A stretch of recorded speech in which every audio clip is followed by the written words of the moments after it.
Greetings. I want to speak about what I call the book game. When you're dealing with history and you're having discussions or dialogues or let's say debate, sometimes you have people who are very slick. They'll basically use books to make them say what their own personal argument is. They're using other people's book, other people's work to make them say those work, make them say what they are alleging. And sometimes they will imply or directly say that if you have not read the book that they are quoting, then you cannot go further with the discussion, or that you are not qualified to have the discussion. You understand what I'm saying? It reminds me one time when there was a dude talking about there was Hebrews in Kemet, and when I was asking him for the records, he talked about the Hebrew text, which is basically the Bible, the Old Testament, and he mentioned one author. And I'm talking to the young people, the young generation. When you will come across these so-called scholars or Pan-African dudes who are trying to make everything black, everything under the sun black, Buddha, Jesus, Muhammad, Moses, Abraham, Cleopatra, even King James, and all the individuals that I have named, many people today, if you go on YouTube and you type whatever name I said and you put was black, and you would have more than one video, you would have several videos of people claiming that those people were black.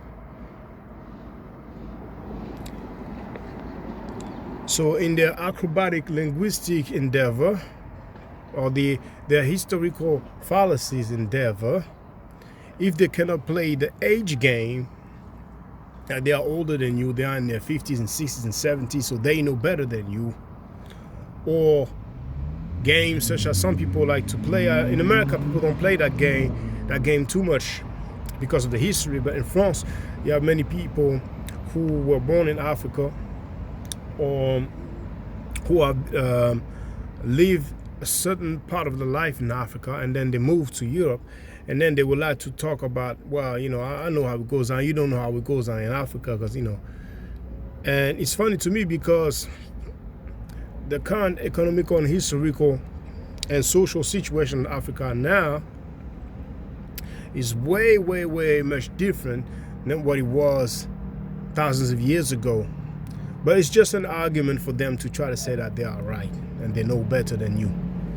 Or they might throw some titles at you like, you know, I'm a vice chairman of such and such organization. I've been dealing with the question, or I know that scholar, and that scholar told me this. He made some. He told me when we had a discussion that he was working on this, and he mentioned this artifact and so on. I mean, but history is not complicated at all. First of all, you cannot make history with linguistics. Linguistics will help, but you just cannot make history with linguistics alone. So with history, mainly it's about records. It's about records. And whatever time period you're dealing with, the closer the record or the document, the artifact, the closer it is to the time period, then most likely the more significant it is for whatever argument you're trying to make. This is why when you are asking for records for the Abrahamic prophets and individuals, such as those that I have mentioned previously, usually is a big problem. And if you ask yourself the question, and if you ask them the question, you will realize that it's not as solid as they would have claimed. Do the test. When you're speaking to an Abrahamic believer, ask him about records for, you can go as far as you want to the closest time as you want, or you can go the other way around. You choose the chronological order. So you can ask about Jesus, about Muhammad, about Abraham, about Moses,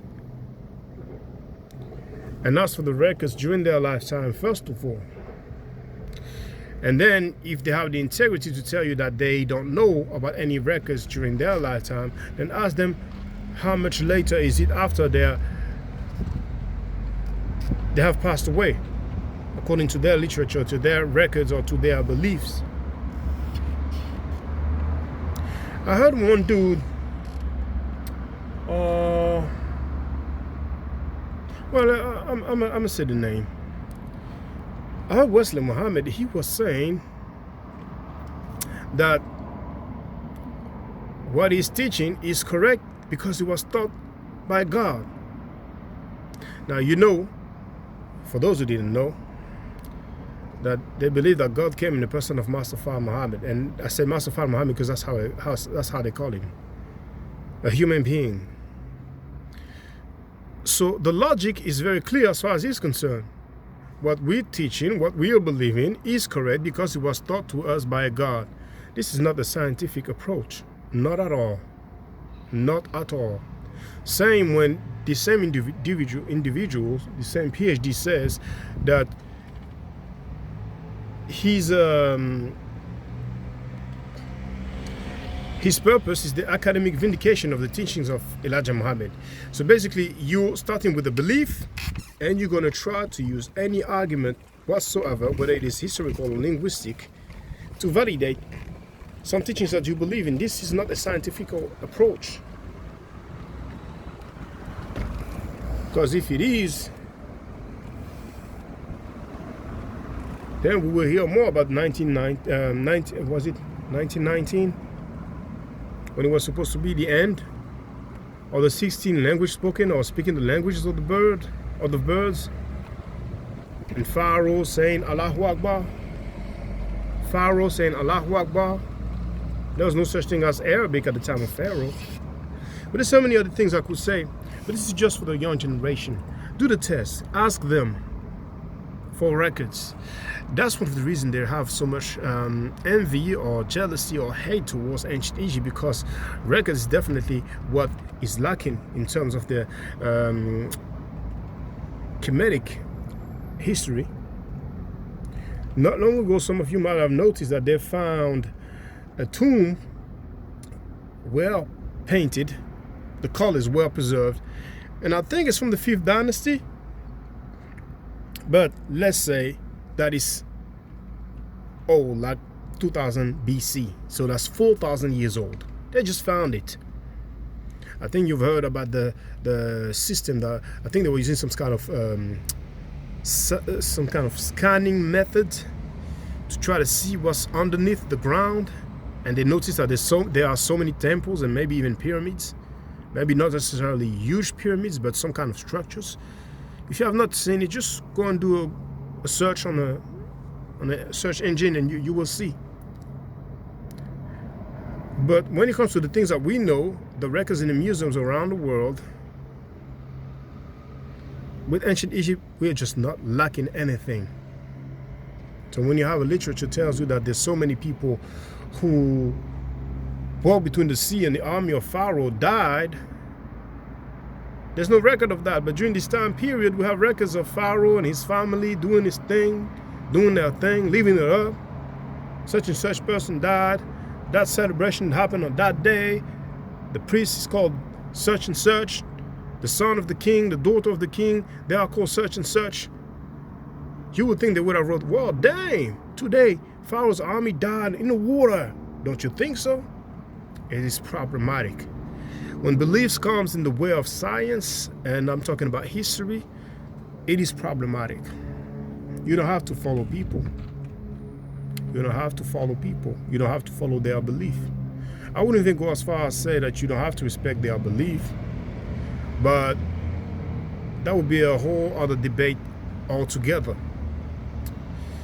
Because people will do some semantic game talking about that's disrespectful not to have respect and care for my beliefs and blah, blah, blah. But if a dude believes that his God is a pink frog, I don't know if you respect that. That's just for the record. I'm glad it's less than 10 minutes. Be safe. Take care.